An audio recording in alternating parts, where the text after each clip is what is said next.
கடன் வாங்கக்கூடாதுன்னு ஒரு வசனம் இருக்குது. நீ கடன் வாங்காத இருப்பாய். அது கட்டளை மாதிரியே நான் ஏற்றுக்கிட்டேன். நான் வாங்கக்கூடாது, கடன் வாங்கி சாப்பிடக்கூடாது, கடன் வாங்கி உடுத்தக்கூடாது. அப்போ அந்த நிலையில் காசு இல்லாமல் 5 நாள் பட்னியாக இருக்கிறோம். சின்ன குழந்தைக்கு வெறும் தண்ணி எடுத்து ஸ்பூனில் கொடுத்துட்ருக்கோம். அந்த நிலையில் மனைவி சொன்னால், ஆகார பிள்ளையை போட்டுட்டு தனியாக போய் அழுத மாதிரி நானும் அழ போகிறேன் அப்படின்னா, இல்லைம்மா நம்ம ஜெயிப்போம் வா அப்படின்ட்டு பைபிளை திறந்தால் அதில் ஒரு வசனம். எனக்கு அப்போ பைபிளில் எந்த அதிகாரம் எந்த வசனம் ஒன்றும் தெரியாது, சும்மா தான் திறந்து எதாவது படிப்பேன். அதில் ஒரு வசனம் பார்த்தேன். சிங்கம் தன் குட்டிகளுக்கானதை பீறி தன் பெண் சிங்கத்துக்காக தொண்டையை பிடித்து கொன்று பீறி போட்டவையெல்லாம் தன் குகையும் தொண்டையை பிடித்து கொண்டால் தாபரத்தை நிரப்பிற்று அப்படின்னு ஒரு வசனம். எனக்கு அது வித்தியாசமாக பட்டது. ஆண்டவரே, சிங்கமே தன்னுடைய மனைவி சிங்கத்துக்கும் குட்டி சிங்கத்துக்கும் இறைய கொண்டாந்து கொடுக்குதுன்னு போட்டிருக்க, நீர் யூதராஜ சிங்கம்னு உங்களுக்கு பேர் உண்டு, ஏன்னா நாங்களாம் உங்கள் குட்டிங்க தானே, எங்களுக்கு நீங்கள் கொடுக்க மாட்டீங்களா அப்படின்ட்டு ஜெபத்தில் நான் சொல்லிக்கிட்டு அழுதுகிட்டு இருக்கிறேன். மனைவியும் கூட சேர்ந்து அழுதுட்டு ஜெபம் பண்ணிட்டு இருக்கிறாங்க. வாசலில் ஏதோ பாத்திரம் வைக்கிற மாதிரி ஒரு சத்தம். ஜெபத்தில் கண்ணு திறந்து பார்க்க மாட்டோம். ஜெபத்தை சீக்கிரமாக முடிச்சுட்டு ஆத்மாவே கத்தரை ஸ்தோத்திரலாம் சொல்லிட்டு பார்த்தா 2 பெரிய டிஃபன் கேரியர், 5 அடுக்கு பாத்திரம், 2 பெரிய டிஃபன் வாசலில் இருக்குது.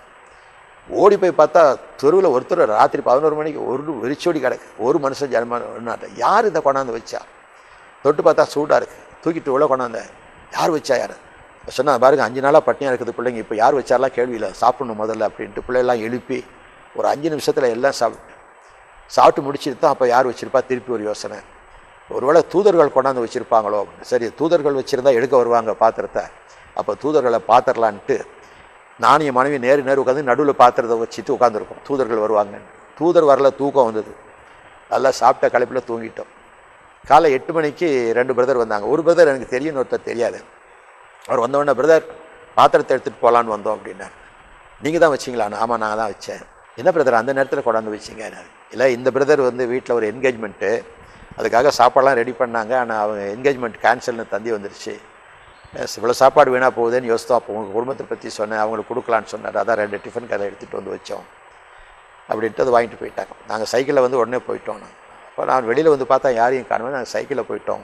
அப்போ என் மனைவி கேட்டா, சரி நேற்று ராத்திரி சாப்பாடுக்கு ஒரு ஃபங்க்ஷனை கத்தர் கேன்சல் பண்ணிட்டார், இனிமேல் ஒவ்வொரு நேரம் சாப்பாட்டுக்கும் ஏதாவது ஒரு ஃபங்க்ஷன் கேன்சல் ஆகுமா அப்படின்னு கேட்டார். நான் சொன்னம்மா, கடன் வாங்காமல் இருக்கிறதுல ஒரு டெஸ்ட்டில் பாஸ் பண்ணிட்டோம், இனி நம்முடைய வாழ்க்கையில் பசியே இருக்காது, அதை பற்றி நீ கவலையே படாத, நம்ம ஜெயிச்சிட்டோம்மா அப்படி. கத்தருக்கு மகிமையாக சொல்லணும்னா, அந்த நாள்லேருந்து இந்த நாள் வரைக்கும் நான் கடன் வாங்கினதும் இல்லை, பசியாக இருந்ததும் இல்லை. என்கிட்ட பேங்க்கில் பணமும் கிடையாது. கிடைக்கிற காணிக்க குடும்ப செலவுக்கு கொஞ்சம், ஊழியத்துக்கு மிச்சம், இப்படி தான் செலவு பண்ணி தவிர ஸ்டாக் பண்ணதில்லை. சொந்த வீடு கிடையாது. இன்றைக்கும் வாடகை வீட்டில் தான் இருக்கிறேன்.